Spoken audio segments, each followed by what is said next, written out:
அமைச்சர் பொன்முடிக்கு எதிராக தாமாக முன்வந்து வழக்கை விசாரணைக்கு எடுக்க பதிவுத்துறைக்கு சென்னை உயர்நீதிமன்றம் ஆணையிட்டுள்ளது.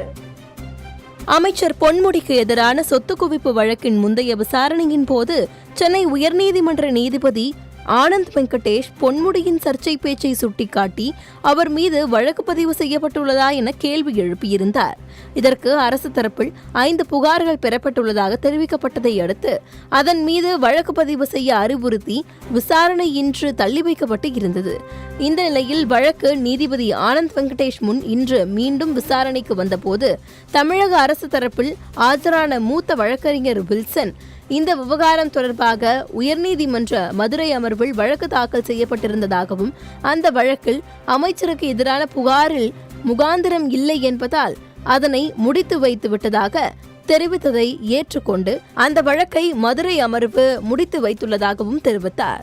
அமைச்சர் பொன்முடி தரப்பில் ஆஜரான மூத்த வழக்கறிஞர் விகாஷ் சிங் இந்த விவகாரத்தில் உயர்நீதிமன்ற மதுரை அமர்வு ஒரு உத்தரவை பிறப்பித்துள்ள நிலையில் முதன்மை அமர்வு மீண்டும் அதே விவகாரத்தை எடுக்க அவசியம் இல்லை என்று குறிப்பிட்டார். இருதரப்பு வாதங்களையும் கேட்ட நீதிபதி அமைச்சர் பொன்முடியின் கருத்துகள் சைவ வைணவ சமயத்தினரின் மனதை புண்படுத்தியுள்ளதாக சுட்டிக்காட்டினார்.